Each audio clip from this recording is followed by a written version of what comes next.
अमन और अतुल दो भाई थे। बड़े भाई अतुल की सुनार की दुकान थी और अमन उनके साथ ही काम करता था। अमन की शादी मीनू से हुई। मीनू, पिताजी के बाद मैं बड़े भाई और भाभी के पास ही रहा हूँ। मैं चाहता हूँ कि तुम उनका हमेशा मान रखो। ठीक है अमन, मैं हमेशा उनका सम्मान करूंगी। कुछ महीने बाद लता, जो अमन की भाभी है, कहती है, शादी को 4 महीने हो गए हैं, क्या अभी तक हाथों की मेहंदी नहीं छूटी? दुकान पर मेरा पति दिन रात मेहनत करता है और यहाँ मैं, मजे तो तुम्हारे हैं, दोनों ऐश कर रहे हो। दीदी, सारा काम निपटा चुकी हूँ, कुछ छूट गया हो तो बता दीजिए, अभी कर देती हूँ। हाँ हाँ, रहने दो, कोई एहसान नहीं कर रही मुझ पर। पता नहीं कब तक मेरी छाती पर बैठे रहोगे। मीनू रोने लगी। शाम को जब अमन आया तो उसने सारी बातें अमन से बताई। मीनू बोली, दीदी के बिना कहे ही सारा काम कर देती हूँ, फिर भी उन्हें मुझसे शिकायत रहती है। लगता है वो हम लोगों को बोझ समझने लगी है। नहीं मीनू, तुम गलत समझ रही हो। भाभी का स्वभाव ही ऐसा है। तुम उनकी बात पर ध्यान मत दिया करो। ठीक है अमन, लेकिन आप भी दुकान पर कुछ काम किया करो। सारा काम जेठ जी ही करते हैं। तुम्हें कोई गलतफहमी हुई है। भैया तो बस काउंटर पर बैठते हैं, सारा काम तो मैं ही संभालता हूँ। मीनू को अफसोस हुआ कि इतना करने के बावजूद भी दीदी इतना सुनाती हैं। लता का स्वभाव दिन प्रतिदिन बदलता ही जा रहा था। वह मीनू को हमेशा कुछ न कुछ सुनाती रहती थी। कुछ दिनों बाद मीनू रसोई में खड़े होकर खाना बना रही थी।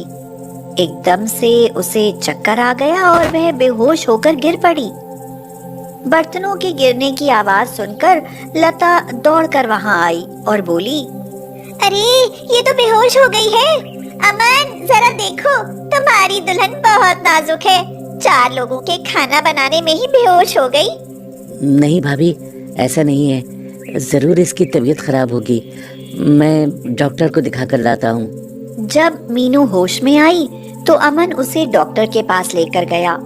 सारी जांचें की गई और डॉक्टर ने कहा, भाई खुशखबरी है, तुम्हारी पत्नी माँ बनने वाली है। थैंक यू डॉक्टर, मगर ध्यान रखना वो बहुत कमजोर है, खून की भी बहुत कमी है, शायद इसलिए बेहोश हो गई थी। इनके खाने पीने का बहुत खास ख्याल रखना और 3 महीने तक कोई वजन ना उठाएं। जितना हो सके आराम करने की जरूरत है। ठीक है डॉक्टर साहब, मैं ख्याल रखूंगा।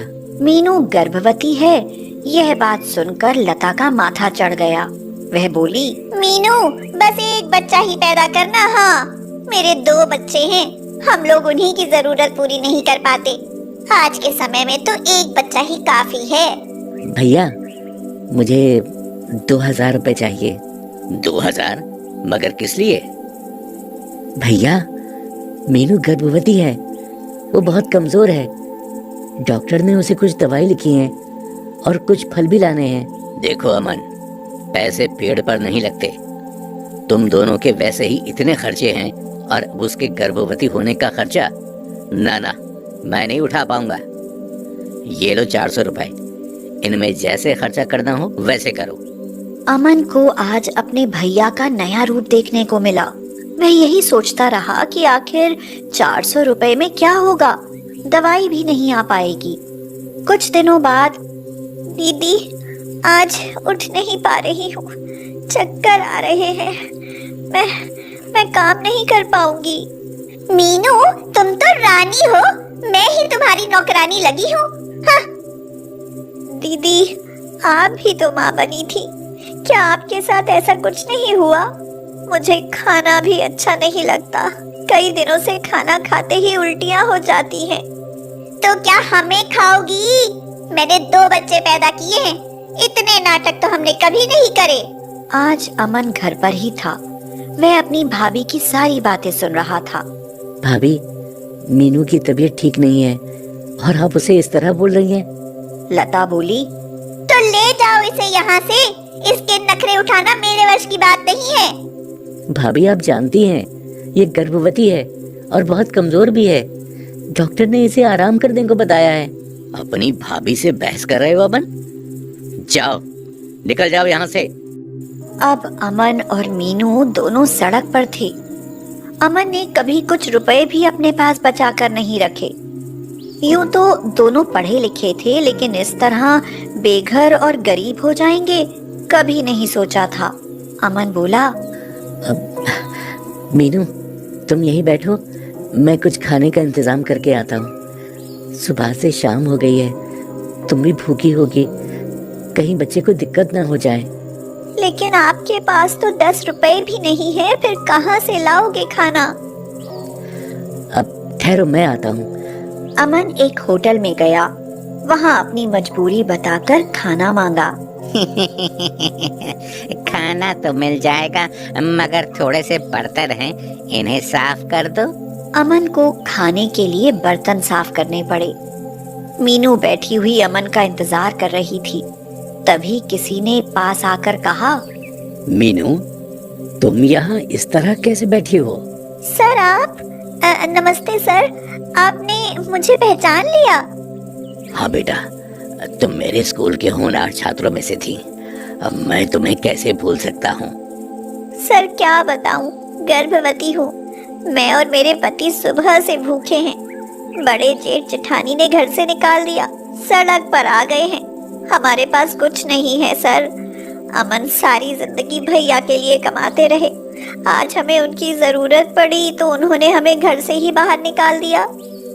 लो मीनू, खाना आज का इंतजाम तो हो गया, पर थोड़े से होटल में बर्तन मांजने पड़े।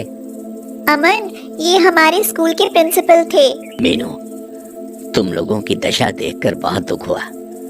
और अमन, तुम क्या अनपढ़ हो जो तुम्हें झूठे बर्तन धोने पड़े? नहीं सर, मैंने एमए किया है। चलो तुम मेरे साथ, आज ही चलो। तुम मेरे साथ स्कूल में पढ़ाओगे, और जब तक तुम्हारा कहीं रहने का इंतजाम नहीं हो जाता तब तक तुम हमारे घर में रह सकते हो। अमन और मीनू बहुत खुश हुए।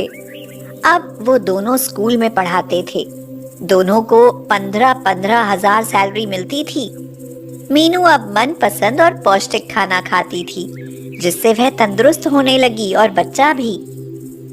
एक दिन अतुल की दुकान पर कुछ नकाबपोश घुस आए और बंदूक दिखाकर सब कुछ लूट कर ले गए। कुछ भी बाकी नहीं बचा। अतुल तो बर्बाद हो गया। लता रोते हुए बोली, हम लुट गए, बर्बाद हो गए। 5 महीने हो चुके हैं, घर में राशन भी नहीं है।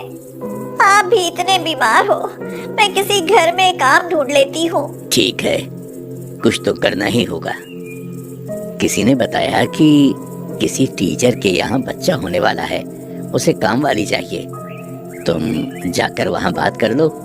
जब लता वहाँ पहुँची तो मीनू के ठाट बाट देखकर दंग रह गई और मीनू उससे बोली, दीदी आओ, मैं बहुत खुश हूँ आप हमारे घर आई। अमन देखो, लता दीदी हमारे घर आई हैं। तुम्हारा घर? हाँ दीदी, हमने लोन पर लिया है। अब हम दोनों कमाने लगे हैं, जल्दी ही चुकता कर देंगे। मैं काम की तलाश में आई थी। क्या कुछ आसपास में काम मिल सकता है?